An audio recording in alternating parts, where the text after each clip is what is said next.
All right. Welcome. Hello. My name is Martha Alter Hines, and I am here again with this beautiful circle of women, of beings who are here um, as a soul wisdom circle in conjunction with all of you. So I am going to be handing over this particular circle to Heather Ensworth today.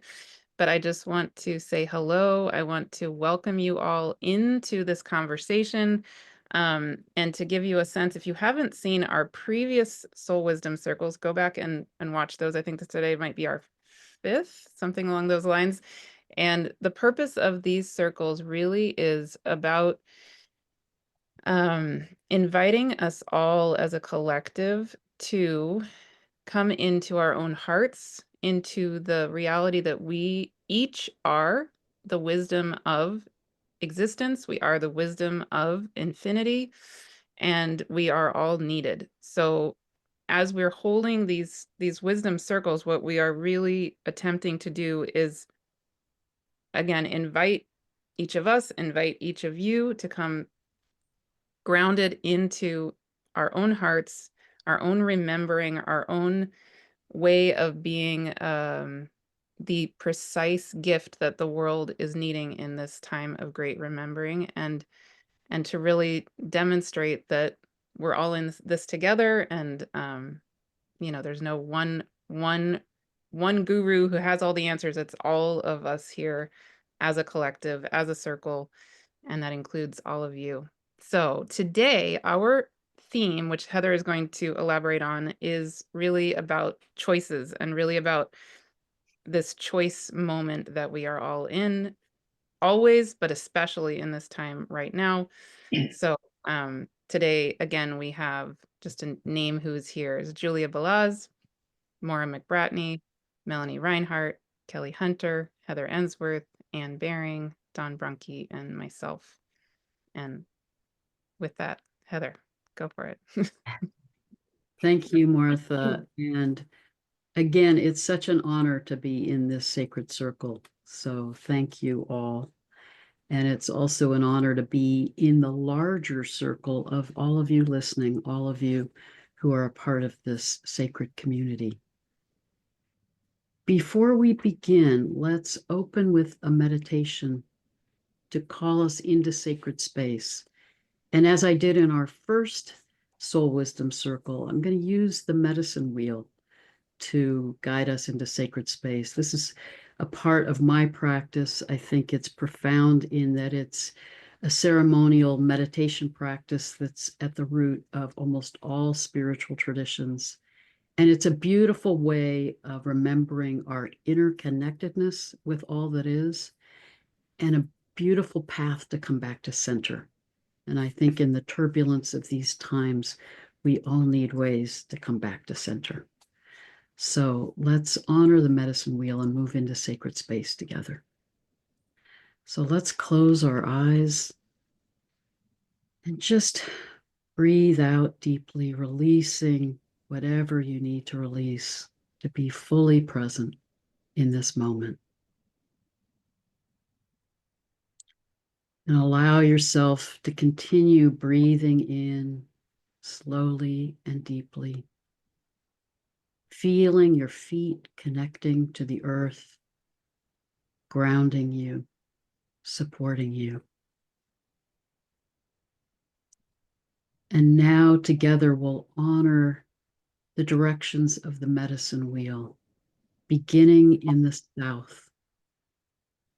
We honor the energy of south and of alignment. As we step into this medicine wheel and into the south, we honor our alignment with our soul selves. And remember that we are having this human experience, but we are souls who are a part of infinity.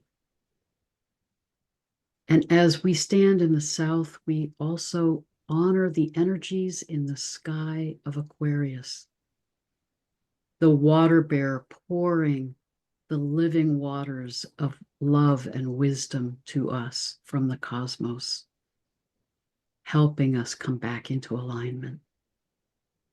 We give thanks for these energies. And now continue clockwise around the medicine wheel, coming to the west. And here we honor the energies of relationship and transformation. Here we come into right relationship with ourselves, with each other, with all of life. And we honor the energies of the stars of Scorpius, the sign of Scorpio, guiding us to dive deep into our own process of transformation, to burn away what no longer serves us, to emerge in the true goal of who we are. We give thanks for these energies and continue now around the wheel to the north.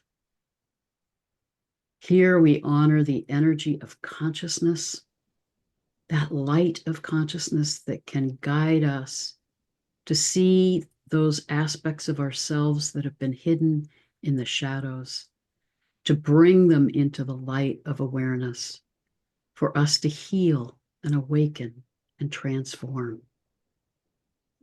And we honor the stars of Leo, the lion, helping us to live from our hearts with courage.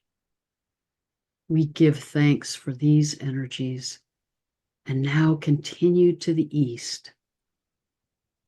Here we honor the energy of healing and sacred embodiment. We honor the stars of Taurus, helping us to be grounded, helping us to remember and honor the sacredness of our embodiment, the sacredness of all of life, and to remember our interconnectedness with all that is. We give thanks for these energies and then complete the wheel by coming to the south and then stepping into the center. Here we honor our connection to the earth and sky and that center within us, our heart chakras. As we stand in the center, we allow our energy to dive deep into the earth, all the way to the core of the earth. We feel our deep connection with Gaia. We allow our hearts to attune to the heartbeat of our Mother Earth. And now we extend our energy up to the sky, to the galactic center that is now flaring energy to us to support us in healing and transforming and coming into higher consciousness. We draw that energy into us and allow the energies of the earth and sky to meet at our hearts. We feel our heart connections with each other, with this sacred community.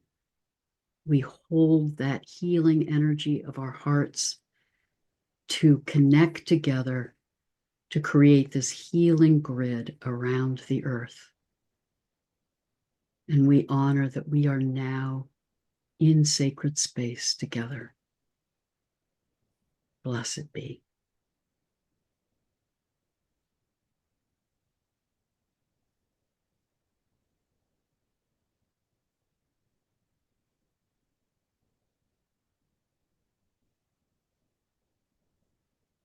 Again, welcome to all of you and blessings to this sacred circle.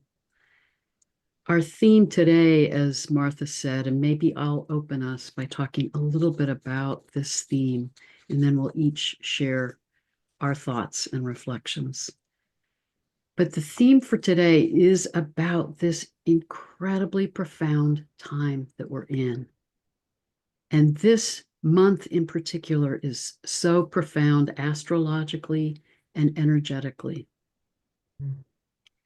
Part of what we're experiencing this month is that we are not only on the cusp of moving into a new age, the age of Aquarius, we are at the ending of a 24,000-year precessional cycle, which is also known as the Hindu Yuga cycle. And that's a cycle that we go through as humanity of ascending and descending consciousness. And the last 6,000 years we've been in as humanity is known in the Hindu Yuga cycle as the time of the Kali Yuga, the time of forgetting, the time where we move into a lower level of consciousness and get caught in paradigms of separation, power over, division. We see that playing out around the world right now. But we are coming to the end of the Kali Yuga at the end of this month. We are being called into ascending consciousness. We are being called more fully into the age of Aquarius, which is a time of love, community, collaboration, co-creation of a new world together, coming from our hearts with love. But in the midst of this time of change, we're seeing some of the shadow aspects of humanity playing out in their most intense way, with war, violence, power over, greed, ego. And this is a time where we each, individually and collectively, are at a karmic choice point. And we can choose to live out these higher aspects of the Aquarian age and this ascending consciousness that we're being called into, or we can get caught in these patterns from the past, or caught in fear and caught in staying in those out of balance paradigms. And we, as a wisdom circle and in this larger community, want to support each other in moving into love, moving into higher consciousness, moving into unity consciousness. And the energies this month, astrologically, are so supporting us in doing that. We're experiencing this profound lunar eclipse that will happen later tonight, which is such a wake-up call. And it's calling us back into love, into unity consciousness. And we're also experiencing Venus moving into her underworld journey to go through her transformation, to emerge as a morning star in the sign of Pisces, saying we too can go through our transformation and to emerge with the energy of love and higher consciousness. So this is such a profound time that we're in. And we each want to share some of our insight, our wisdom about how we can move into the highest expressions of the Aquarian age and support each other in moving into ascending consciousness. So, Martha, why don't you start us off here? Sure. Well, what I was feeling super strongly, powerfully as you're speaking is Gaia is wanting to speak. So I'm going to just let her speak for a second. But I also wanted to say that if people aren't aware, I am currently this month holding or co-facilitating a free summit called Becoming Superconductors of Love, because all of what Heather just said is the reason that I'm holding that exact summit. And the link is here if anybody hasn't already joined and wants to join. It's entirely free and all about this. So yes, but one of the biggest energies that has been coming through for me in the last several months, especially strongly since I would say November, is Gaia herself feeling to me coming through as very angry in a way and very adamant that we need to come back to her and the reality of her and her rhythms. So I feel like she's wanting to speak, so I'm just gonna like do a very brief letting her come through. right now. Because yeah.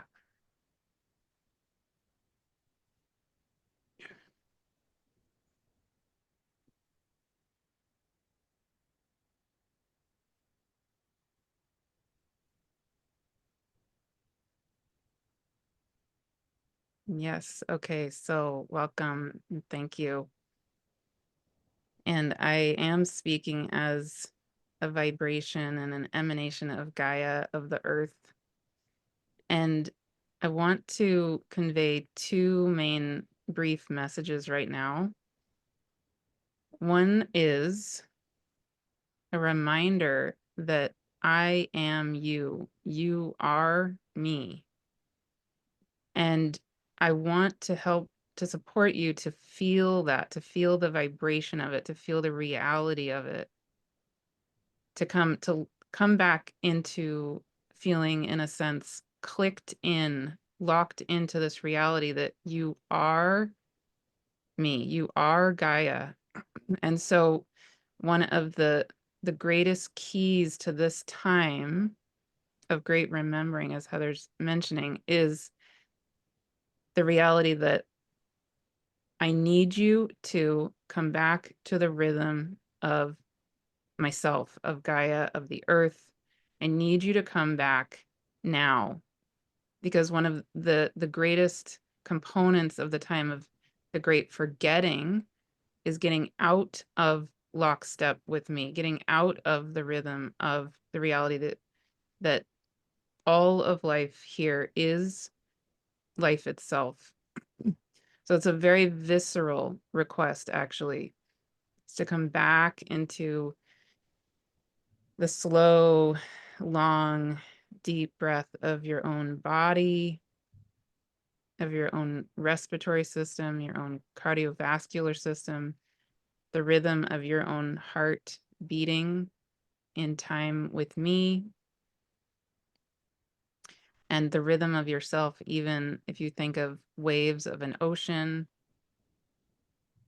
and you think of the rhythms of the animals and the plants of this planet. There are many, many ways to come back into this rhythm and this reality of yourself as me. And so I'll leave that request there, but it's an adamant request. Please do what you can. And there are many resources available, even among the people here in this circle and elsewhere, to help come back into this rhythm of me. And then the second reminder and message that I want to convey today is, as you've been in this time of great forgetting, it is like Jude Caravan often mentions as having been in a nightmare. So as you're now waking up, it is understandable that you are perhaps feeling scared or discombobulated or shaken, just like you might be if you're a child waking up from a nightmare. So it's okay if you're feeling scared. And at the same time, I want you to help you to remember that you are held infinitely by me and by infinite benevolent beings holding you and holding the planet in this time. And you are one of those beings here to hold the planet as it is waking up from this time of great forgetting.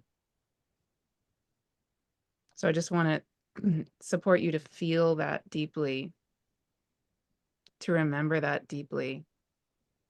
And I want to say thank you. And I love you infinitely. You are me, and I am you. And so it is. Amen.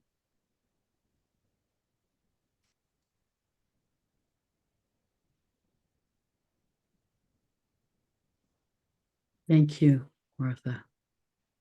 Thank you, Gaia. Anne, can you share with us? Yes, well, I certainly feel that we are in the midst of a huge turbulence, like a sort of hurricane in the world. And in writing, luckily, I am writing the book and am absorbed in that. And I really am not paying any attention to what's happening in the world. I just let it be, because to get involved with it is to get upset and angry and worried and frightened even, because one looks as if it's in a sort of like a whirlwind. It's got one in a, what do you call it? That typhoon, not the typhoon, but the thing that goes corkscrews down to the ground. Tornado. Tornado. A tornado, it feels like that. So it's best to stay outside the tornado. You can observe it if you want, but not get caught up in it. And so that's what I'm doing. I've got very difficult family situation with a daughter in hospital having a knee straightened, and a husband who is hovering between two worlds, but is still with us, so to speak, and a carer who leaves on Monday and a new one comes who I've never met. So it's all, again, the tornado is sort of, all this energy is circling around. So I just have to let go, and I focus on my work. I focus on memories that I've had. There's a fantastic exhibition in London at the moment at the National Gallery, which was in New York, I think, of Sienese painting. And I would urge all of you, if you can, to see the pictures of it. I'm sure they're accessible on the internet. But in the 14th century, the early 14th century, there was the most extraordinary group of men and women who were living in Siena. And they were painting angels, nothing but angels, and Madonnas with children. And all of the paintings are absolutely exquisite. They're unbelievably beautiful. It's as if the angelic world was really pouring itself into the hands of these artists and really inspiring them to create the most unimaginably beautiful scenes, all to do with mother and child, Virgin Mary and Jesus, and with angels of Annunciation, exquisite angels with wonderful wings, all gold. And I just can't really convey how beautiful these images are. And just looking at them, my husband ordered the book from the exhibition, and we've been looking at them, and it's brought back memories of when I visited Siena with him, maybe in the early days of our marriage, way back in 1960s, and how we were absolutely bowled over by those wonderful paintings, which you could see on the walls of the great halls of, this, what do you call it, the great hall that people met in and everything. Anyway, it's been such a lovely recall of an exquisite time when people lived in a very small and very thriving community. They were obviously happy, and they were well off because a lot of people flowed through Siena on their way to Rome, bringing with them treasures of every kind. So they were in a happy place, and the artists were just flowing with this life force that was coming through them and creating these unbelievably beautiful images, which we have nothing like to compare with them, nothing. Well, certainly not today, but even since then, since that early period, there hasn't been anything to approach the beauty that they were able to convey. So I think beauty, to return to the theme of today, is so important as nourishment for the soul. And we miss that in our culture because there's very little emphasis on beauty. It's all on conflict, struggle, pride, ego, power struggles. There's no time or space for beauty to come in. So I think all of us, if we can make time just to contemplate any image of beauty that you have, and that is to the wider audience that's listening, even the contemplation of exquisite beauty of a flower. Just now, daffodils are coming into bloom in this country, and soon there will be roses in a couple of months. So that is connecting with nature, which is awakening all around us, and the life is burgeoning forth in this new time of the year, so to speak, spring coming. And as Heather has said, the end of Kali Yuga, which could bring hope for a different kind of future on this planet. So I think that's all I need to say, but I send my love to all of you and to everybody listening, and to say to people, have trust in yourself and in what is happening. It is a dangerous moment and a difficult moment, but it is an opening to a new era.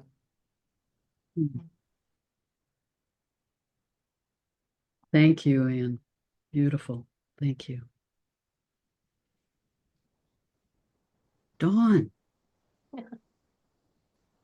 Thank you. I love that, Anne. I so resonate with what you're saying about where we put our focus, huh? Where we put our focus. So I was thinking of some of the key themes of this age, you know, expanding consciousness, opening ourselves to more expansive frequencies, moving past kind of our own self-imposed limitations, and stretching ourselves in ways we might not have believed possible. Which for me has been key. When my husband died in September of last year, I began such a deep journey into grief and loss, but also, curiously, into expansion. And for me, it was unexpected. You know, and now kind of in retrospect, I think, well, you talk to animals, why can't you talk to people in spirit world? And I did. You know, I began talking with Bob, my dead husband, who said he was not really dead, but alive and well in spirit world. And I think it's, you know, perhaps because I was listening and I was so curious, asking questions, that he began to tell me much of what was happening with him. He described the afterlife as he experienced it.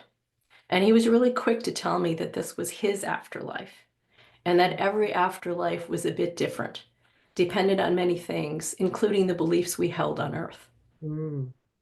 He shared so many intriguing events, one of which was meeting his younger age selves and working with them to clear their old holds and traumas. And he spoke of a lightening process through this, of better understanding why he did what he did on Earth, and having such deep appreciation and love for all of those selves and for all of those experiences, you know, even maybe especially the ones that were really difficult. He met with friends and family and guides. He conversed with those he didn't know, but who shared experiences of their afterlife and death. He immersed himself in a lot of different, very creative scenarios.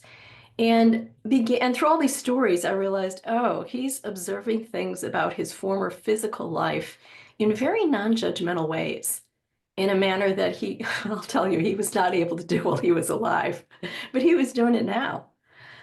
And over time, he began to speak very differently, somehow deeper, wiser. He was sharing ideas that I don't think he ever would have thought of describing or discussing in life. And I realized, wow, he's evolving. And through this process, I noticed I was evolving too.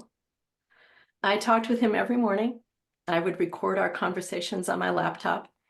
And when I was with him, my energy was just so happy, so open and alive, right? On the one hand, he was so present to me. But then on the other hand, he wasn't here physically.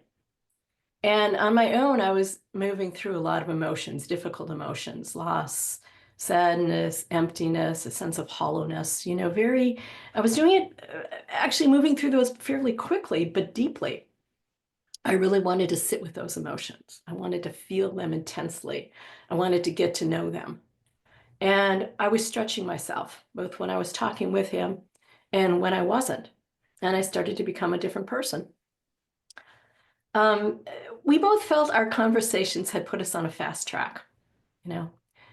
We were becoming familiar with moving between realms, meeting each other in this in-between space, this, you know, this kind of liminal space of dreams and inner visions of the intersection, really, of the physical and the spirit worlds. And together we were exploring, for both of us, uncharted territory, you know, opening doorways to new perspectives, new ways of being, really. So I'd like to give you a little taste of this, of our conversation. This was from one morning in early January when I was commenting to him that my outlook on life had shifted so much and that I was feeling clearer and lighter. And he says, mine as well, because in so many ways we are doing this together, helping each other.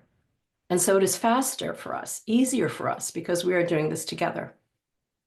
Some guides I met with noted that for physical beings, grief is often one-sided. And many people feel very much alone, isolated and cut off, as if they have been severely separated from life in some major way, with their partner or child or loved one gone. And so it is a big struggle to move through that. to feeling that disengaged from life, to losing so much energy and vitality and joy. On the spirit side, there's a similar feeling of loss, though not as emotional, for here there's the added benefit of clarity and support. But still, some spirit beings suffer to see their loved ones suffering in the physical. What we are doing, and what others have done, and more still will do, is reminding everyone on both sides that separation is not the only way. That relationships need not end with the death of the physical. That there is a way to continue, to heal and support and love each other through this in-between meeting place. That is what we have been focusing on all this time, finding our way in the in-between, on the bridge of connection. Both of us growing and expanding and evolving, helping each other by sharing our experiences with each other, and also by sharing experience together. That is what is possible. So easy if you just open yourself to that possibility. And so for me in our discussion, that's really what's key for me right now. And I'd like to emphasize about where we're headed is, if I have to give a title, it's opening to possibility, right? It's allowing ourselves to imagine what is possible and maybe trying that on for a while, stretching ourselves, going beyond ourselves, opening ourselves to a much more expansive and inclusive way of being, inviting possibility into our life and into our afterlife. Thank you.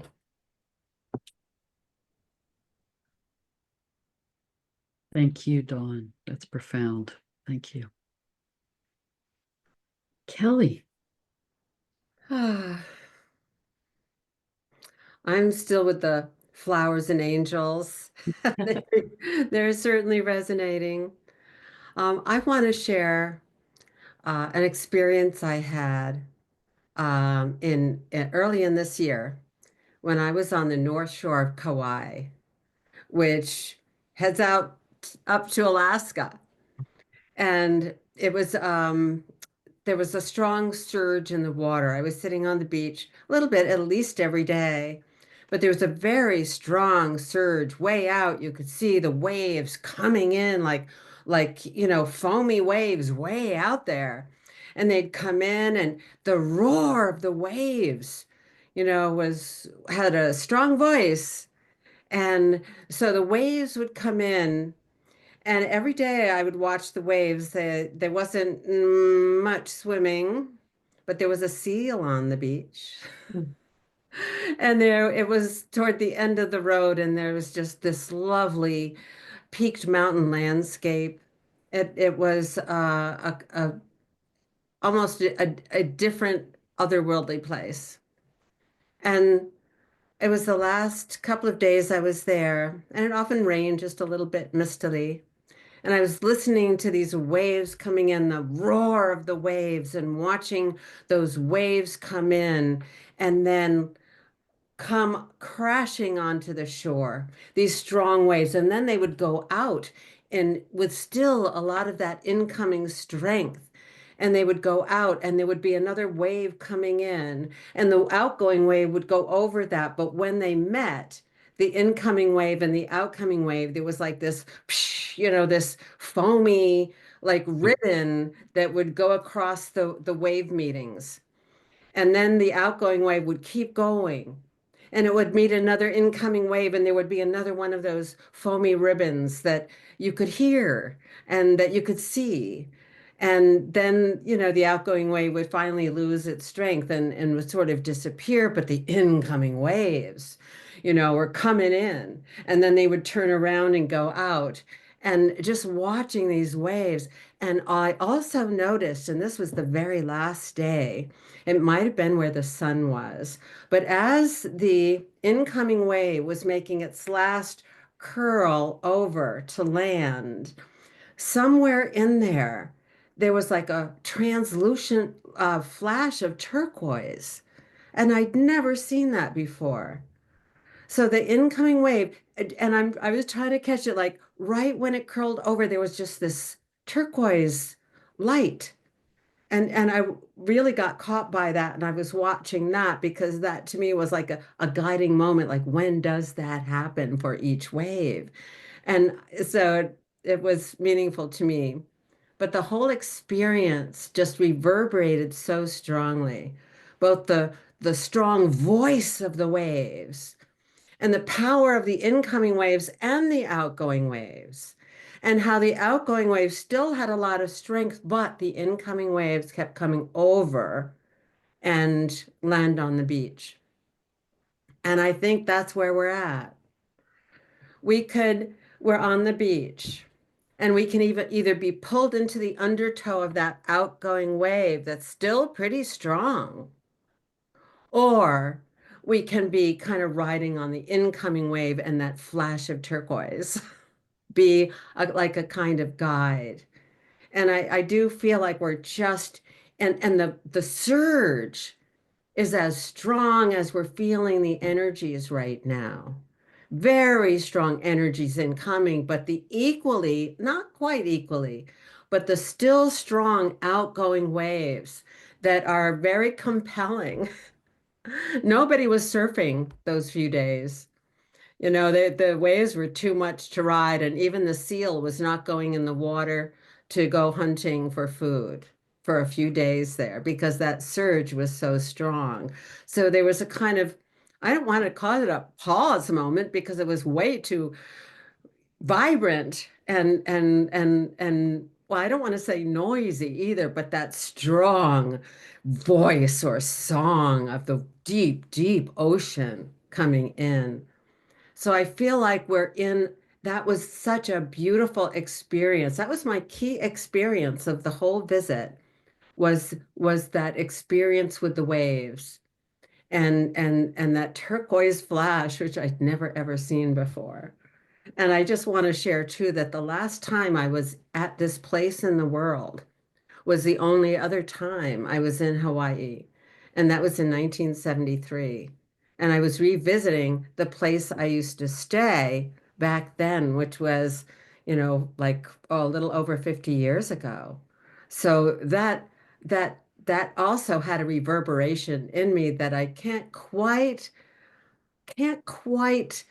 totally grasp, except that astrologically, a 50-year cycle is when Chiron comes back around, which is the teacher healer. And I picked a card from this beautiful deck I'm using these days called Black Moon Astrology Cards. And I picked this card for this full moon that we're having tonight. This is the 13th one we're recording. And I got the Chiron card. And it made me understand something about Chiron being in Aries now, which is the incoming wave sign. We have a lot of waves going out with the Pisces energy, but a lot of waves coming in on the new Aries energy, which is the fresh start, the new beginning of the zodiac, the fire of inspiration. What is lighting you up from the inside out?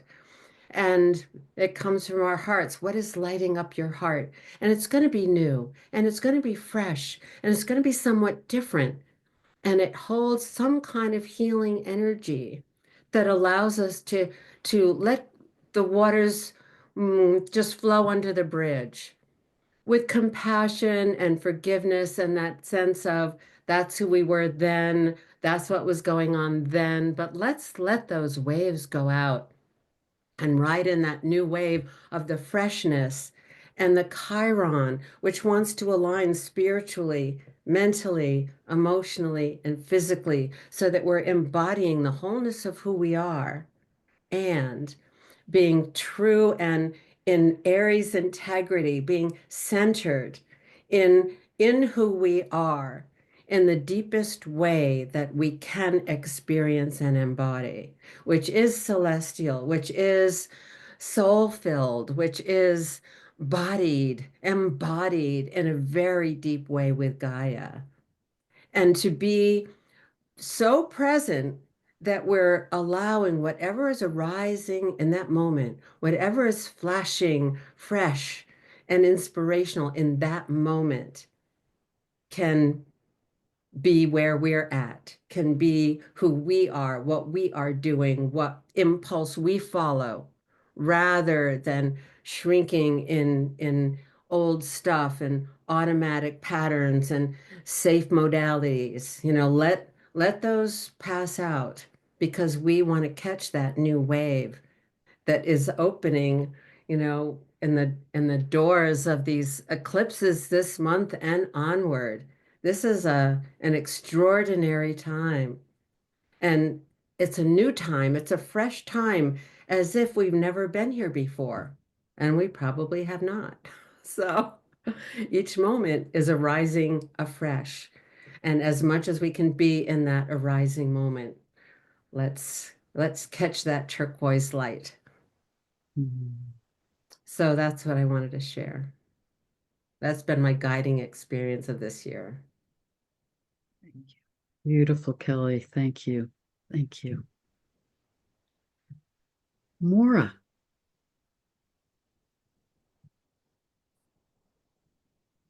Unmute myself. Wow, such rich sharing. It's unbelievable. I resonate with parts of what everyone's saying, and yeah, beauty.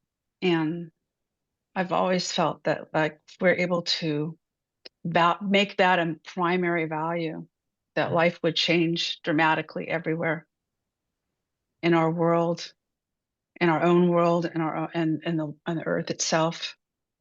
And she provides so much of that, as you've talking to Martha about with Gaia. She is the ultimate beauty around us and in us and through us. So it's, for me, it's exciting that we're at this point with the Kali Yuga cycle ending and coming into something that's new. It's been such a long time watching things unfold and seeing which way things were going to go. And right now it looks dire in some ways, and at the same time holding center and making the decision in each moment, whether it's going to be, I'm going to love instead of fear, or, you know, have compassion instead of anger, or and so that's how I've been living it, is okay, this is coming in. Yeah, I don't like what I'm hearing. I don't like what I'm reading. However, I'm going to be neutral about that. It's not about me going with what's being shown us in the world, because it has to come apart to a certain extent so something new can come forward. And so it's a binary decision in some way. Yes towards life, yes towards love, instead of saying no, I can't go there. And I think that's probably, you know, I'm in a place of quiet right now. I would say not really out there, and that feels okay to me. I feel like there's a place of just going moment to moment to moment to see what's next and embracing it as it comes through, and making that decision, yes or no, yes or no, yes or no. Being in my center, being in my heart. Heart center is essential in all of this. So I'm grateful for all the years I've been taught that and embraced it, because it's, for me, the heart is what's going to get us through almost all of this at this point. So I think that's it. I don't really have anything that profound, but just yes, just yes.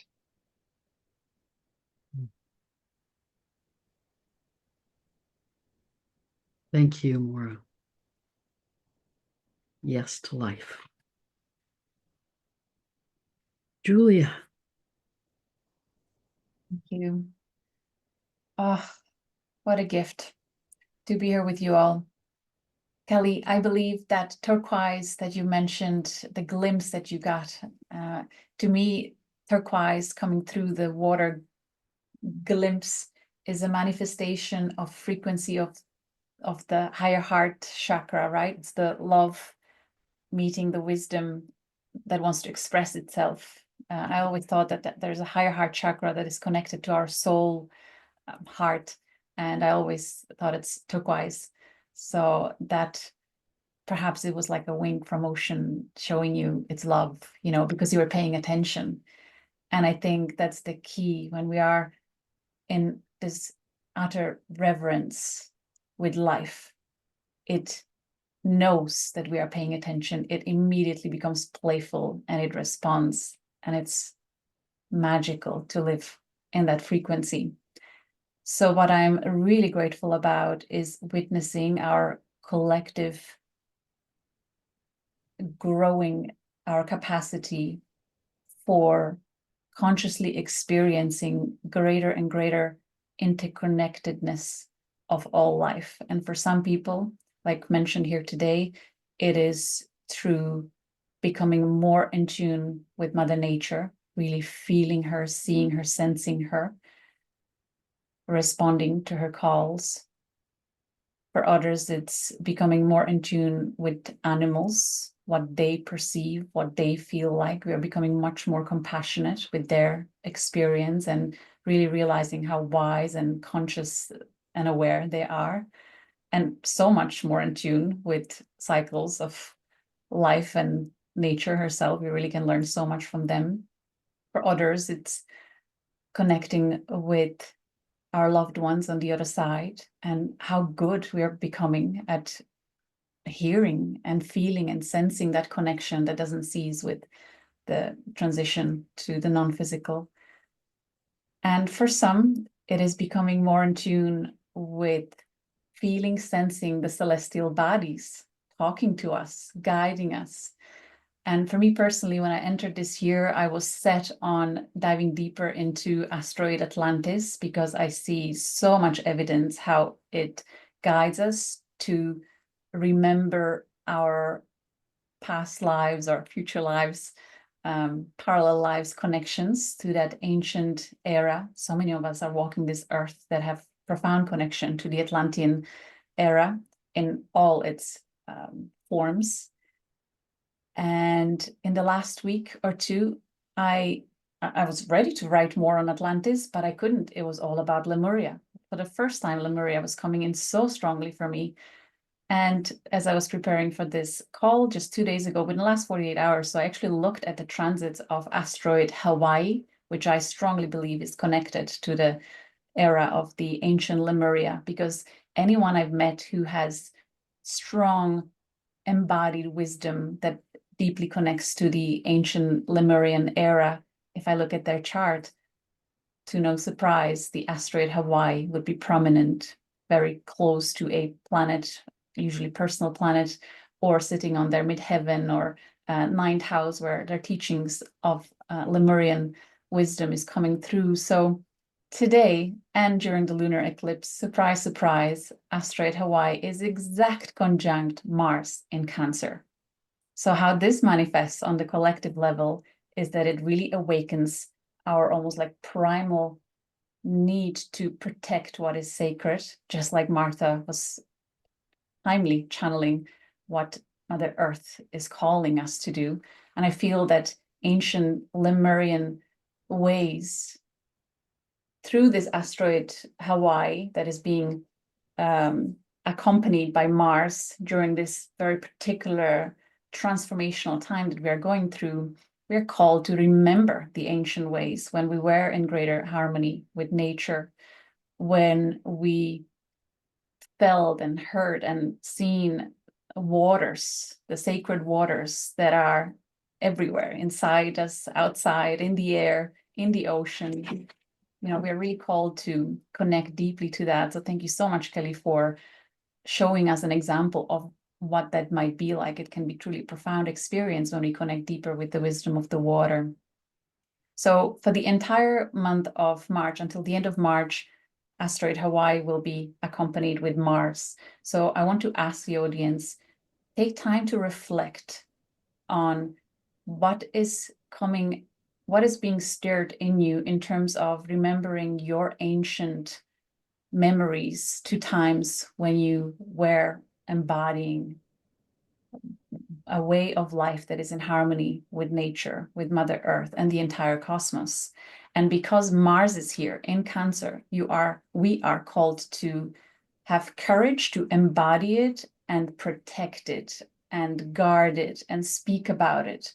We've practiced for so many lifetimes learning all this sacred wisdom, and we even practiced being in experience of fear, we even lost lives, but not this time around. We are here in time when we will be protected and nurtured and cared for by the evolutionary laws, as long as we are aligning with that path of harmony and greater connectivity and evolution into that higher potential that we are holding as galactic humans. I wholeheartedly believe that we will be guided through all this turmoil. So just witnessing and coming back to the center, connecting with nature. And I would also like to invite the viewers to notice the difference between what it feels like when we are in prayer for manifesting physical abundance, say riches, success, this and that, kind of the personal, almost like ego-centered desires. When we're praying for that, what that feels like, how much energy is in that, versus when we pray for Mother Earth's well-being, for that greater connectivity. Suddenly, it's like it's exponential growth energetically, right? You want to almost dance with that prayer, with that wish. It's such an amazing experience. And I think that a huge amount of energy that's coming through is like a direct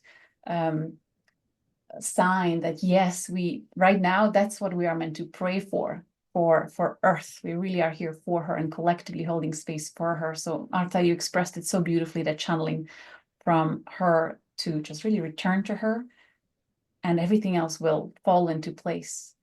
So once again, till the end of March, Hawaii conjunct Mars and square Chiron. We are literally heading into that over the next few days. From as we release this recording, it'll become even more tightly aligned. So, if anyone had experiences or past life memories of great loss and grieving for what we lost collectively, that deep cycle of falling into forgetting, it's really time for us to release that deep grief and sadness and find a way to embody and protect those beautiful ancient ways. And can we find a way to harmonize or bring the best out of both eras, Lemurian and Atlantean era too? Can we somehow, is that perhaps our purpose here now, to bridge everything, right? The past and future and love and wisdom, and just finding a way of somehow harmonize it all and finding a way to live in harmony with all these possibilities and potentials. And then in April, asteroid Hawaii will continue moving through Cancer, and just at the beginning of April, it'll be sextile Uranus and trine Saturn, and at some point trine collective lunar node and sextile collective south node. So I really feel this Lemurian theme of connecting with the waters, connecting with the ancient ways, and not just talking about it, but really embodying it in our everyday choices will be very, very potent for all of us. So I'm so glad that we can consciously realize these things, and how beautiful to receive this wink from universe telling us, yes, you're paying attention in the right direction. It's beautifully aligned. We're so supported. There is order in this seeming chaos. And it just needs to play itself out, as you said, Kelley, with those waves. Just needed to play out. Julia, I need to say that it's very likely that Hawaii was conjunct my moon when I was there. I bet. Can't wait for you to find out. Beautiful. I- Thank you all. Thank you, Julia. Beautiful. Thank you. Melanie.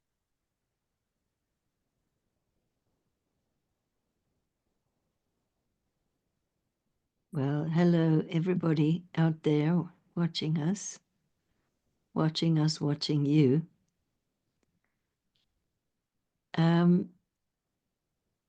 It's been occurring to me really strongly in the last week or so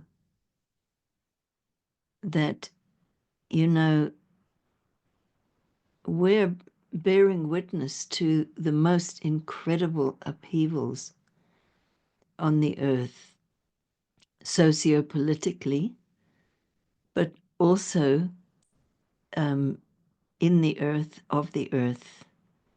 So there's like a kind of upheaval and uproar on every level, and that goes into the structure and infrastructure of the society that we live in.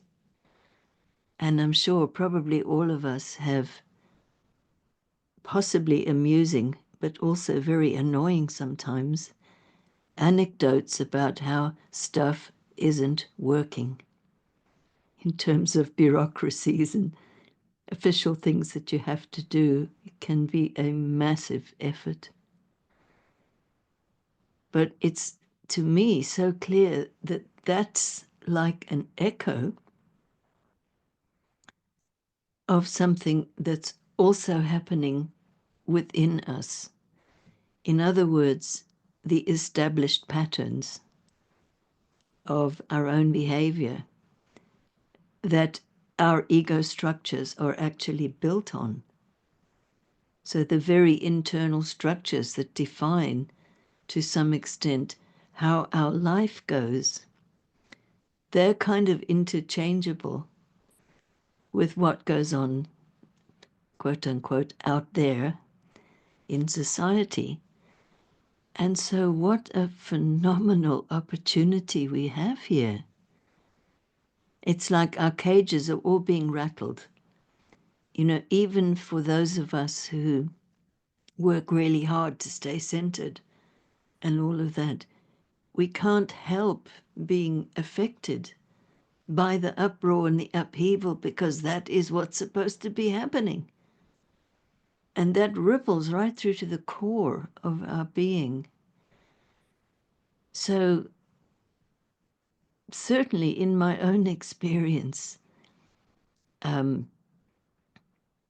if I can refrain from judging what's happening, that it's bad, because basically I don't like it, don't want it, I'm not in control, etc. And it's easy to lapse into that.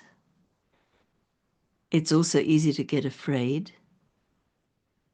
and so forth. But if we can refrain from doing the above and almost like feel the waves, and I'm thinking of Kelley's experience with the actual waves, there are these gigantic waves of energy that are causing things to crash about on all sorts of levels, and you only have to turn on your radio or television. God, there's all the metalogs of this process all over the world. But the same kind of rock and roll is happening inside us. And so to be very gentle and tender with ourselves as far as we can, and just with the help from the invisible beings. And here I do think of Shariklo's energy, to kind of hold, not to kind of hold like, you know, stop that thrashing around, will you? Not that kind of hold, but to kind of be a holding context for all of this thrashing around, you know. And then the most extraordinary transformations occur. This is not wishful thinking. I am seeing this happening, and I love it that you're all nodding away there. You're seeing it too. So I am not making this up. It really is happening. And one of the things that I am noticing, you know, along the lines of remembering the deep past, perhaps as deep as our connection with civilizations that have long gone, you know, but on a much more banal level, this has been happening to me, and I'm talking to enough people to whom it's also happening. So I know it's not just me, kind of thing. But it's as if in all this rocking and rolling and shaking that's going on within the soul, all kinds of memories are being disgorged. And this is not only trauma memories or things that we've been trying to control and push away that come bursting upon us. Yeah, that can happen sometimes in the course of a healing process. But what can also happen is what I would perhaps term a spontaneous soul retrieval kind of process, whereby things that we long left behind just because, you know, we grow through time, we evolve, we get older, we change countries and things happen, you know, all of this. So along the way, there can be things that kind of got jettisoned, not necessarily with any malintent or trauma attached to them, but just that that's how life went, you know. And so there can be these tender little experiences, sometimes through dreams, which bring back to you some of the things that have been jettisoned just in the general, not just bump and grind of life, but the kind of rush and roar of it all, you know. And so I would want to say, keep on the lookout for those kinds of things, because they may come back to you. And this could get even really literal. And this has happened in my life, re-meeting with some marvelous women who I was at school with, right? So I can't even count how many years ago that was, but a very long time.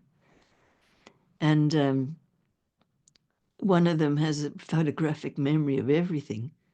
So evocative to just get together and converse, and one remembers something which someone else has forgotten, and it's all very hilarious, you know.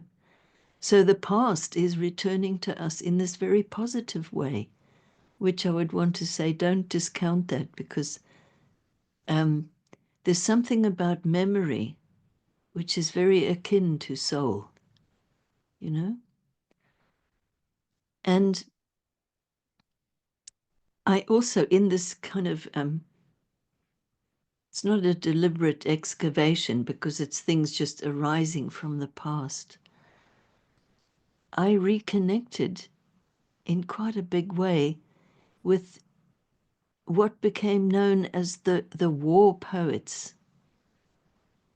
That took me back to my time in school and doing A-level English and studying the war poets, both the American ones and also the British ones. And that's World War I and World War II. And I can remember being absolutely kind of horror-struck by some of the stuff of theirs that I was reading. Their capacity to craft the horror of what was going on into words which go straight to the heart and very, very real. Because many of those poets did see active service in one branch or another of the military. And some of them died as a result of their experiences. It's a whole period of history. And in particular, I really reconnected with the work of W.H. Auden. So he wrote a whole cluster of poetry in the late 1930s, including one of which I'm going to read the final verse shortly. So the title of this poem that I'm going to read from is September the 1st, 1939. Now, that may well ring a bell for some of you watching or some of you here. That was the day on which Poland was invaded, and which some people mark as the beginning of World War II. I mean, there are other dates and so on, because history's a flow. It's not just, you know, a sort of clunky event which then causes another clunky event. It's a whole flow of consequences. And so this poem was written about that time. Auden was by then living in America. He was born in England, but became an American resident. And he certainly has a way of encapsulating in very few words, sometimes very simple words, sometimes with surprising juxtapositions, descriptions of the mood and the valence of the times through very acute little observations of details, which paints such an incredibly vivid picture at a feeling level and as well as the visual details. So I will read the last verse of this poem, but I want to say in a general way that this connection with W.H. Auden, this returning connection, has come within a period when I'm connecting again with poetry in general. So stuff that I've already written a long time ago, stuff I'm writing now, poets whose work I used to absolutely love. For example, I still have my poetry book from my O-levels, so that's age 16. That's like 60 years ago. Carried the thing all over the world with me, in rucksacks, in suitcases, lent it to friends and got it back and all that. It's the collected poems of Gerard Manley Hopkins. Oh, absolutely exquisite. There's also a few really good poetry programs on the radio here. And so I feel like the field of poetry feels to me like it's really open at the moment. And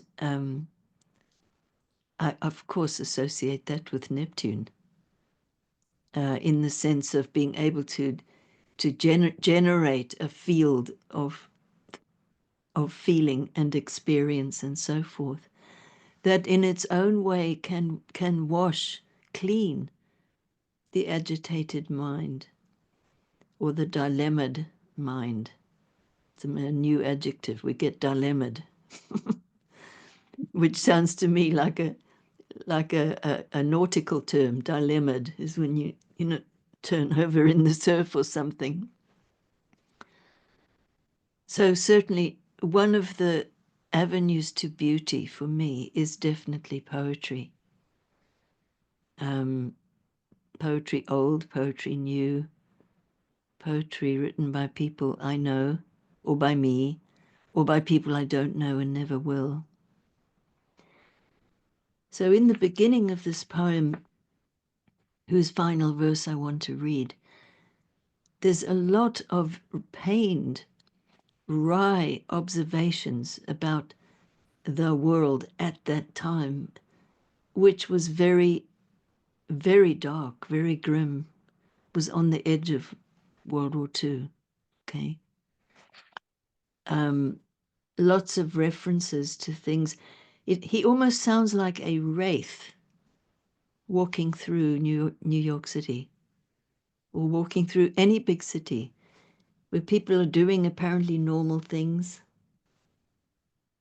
and you see flashes of beauty and flashes of stuff that's really scary, and the overall mood is like, like that. So reminded me of what we can see all over the place now, here, today. And so here's the verse that I want to read.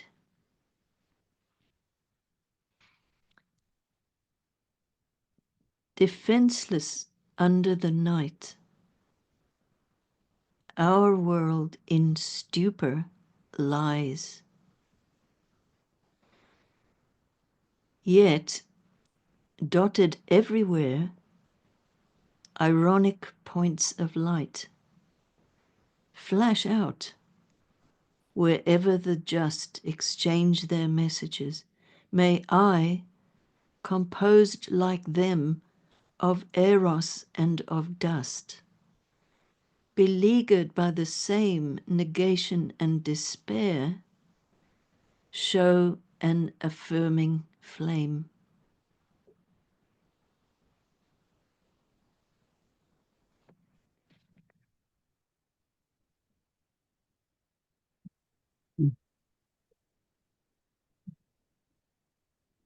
Thank you, Melanie. Profound, profound words. Thank you. Thank you.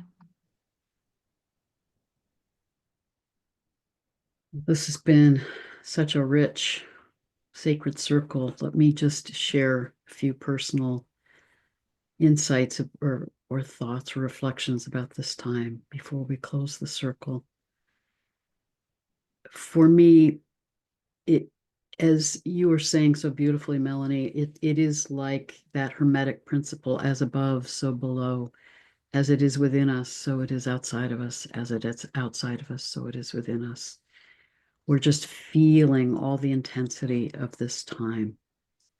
And a companion for me in my journey since probably the last 20 years has been my connection with the planet Venus. I love watching her in the sky. And as above, so below. I think it is so profound as we're moving through this total lunar eclipse.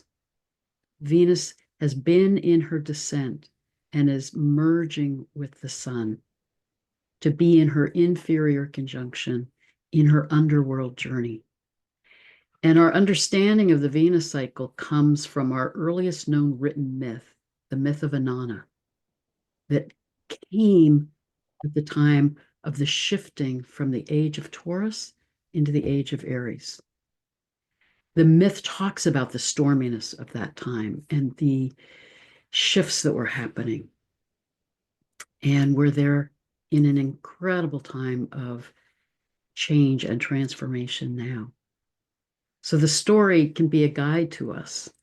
But I love in the story, and it so resonates with what some of you have said. In the story, Inanna has been queen of heaven and earth in this way of life that's been very familiar to her. But now she's in this time of change. And Inanna hears the call of the great below. She hears the call of the great below and knows that she needs to go on this deep journey into the underworld to reclaim lost parts of herself, and in an effort to reconnect and heal her relationship with her sister Ereshkigal, who they've been in a ruptured relationship, a time of division and separation. So she sets forth. And what I love is before she goes out on her journey, she calls her friend Ninchabar to join with her and to be a companion with her in the journey. And she says to Ninchabar, if I go into the underworld and I don't return, get me help. And I think that's such a profound message for us in this time of turbulence and change. And we're all feeling that we're going through this descent to go through this transformation to return in a different way. We need to know there's someone holding the thread who's going to watch out for us, love us, care about us. And part of what's profound in Inanna's journey, and I'll just give you the brief version of it, but she goes through this descent into the underworld where she's asked to let go of all those ways in which she's identified herself. We're being in this time of change stripped of all those patterns that were familiar to us, that defined who we are, that gave us a sense of stability and security. We're being asked to let it all go. She's in this underworld journey and goes to try to reconnect with her lost sister. And many of us are dealing with a lot of issues in relationship right now, because we're all in this time of transformation. I think it's significant in the story, Ereshkigal doesn't greet her lost sister, who's been queen of heaven while she's been in the underworld, with open arms. She reacts with rage. and it leads to Inanna's death. And I think it's a story about how in this time we are finding that some of us are in different ways of being, and we have to honor that we're each in our own journey. We're each where we are meant to be.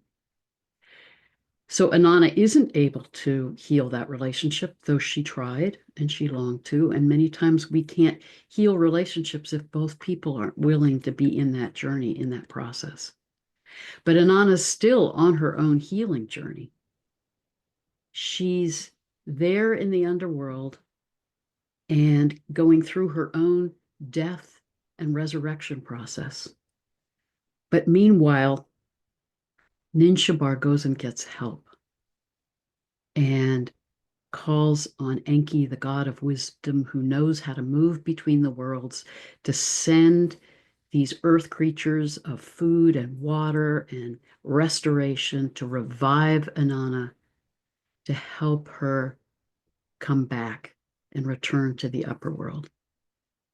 And in this profound time of death, rebirth, we're feeling on the planet, we're feeling in our own experiences. Enki is Saturn, the god of the sweet waters who knows how to move between the worlds. Saturn's in Pisces right now, saying, I'm the shaman. I'm sending you wisdom. I'm sending you guidance. I'm there for you. And as we come to the end of March, the end of the Kali Yuga, this time of death, rebirth, how amazing is it that Venus will return March 31st as a morning star, rising in the sign of Pisces. Compassion, love, remembrance of our oneness. She's showing us the way and guiding us to hold ourselves with gentleness as we're in this time of transformation. Many of us feeling that underworld experience of feeling aspects of ourselves being burned away, in order for us to arise anew in a new way of being, coming from our hearts with higher consciousness.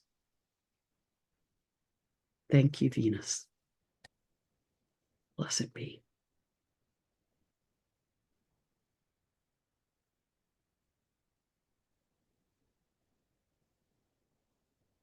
Thank you all for this profound time, and thank you to this community of all of you listening who are holding heart connections with all of us to support each other like Ninshabars in this journey of profound transformation and transmutation. Thank you. Love and blessings to all of you and to all of you in this circle. And let's take a moment to thank the energies of the medicine wheel for holding us in sacred space. We give thanks to the earth and sky, the energies of the center of the earth, our galactic center.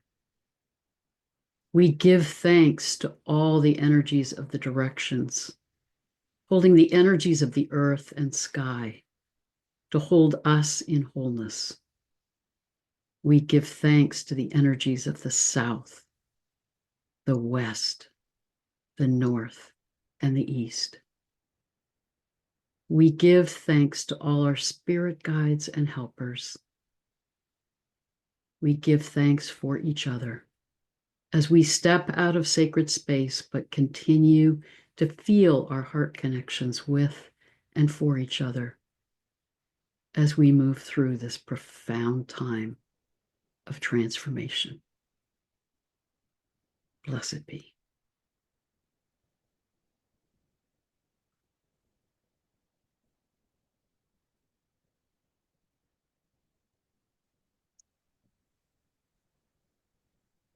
Much love to all.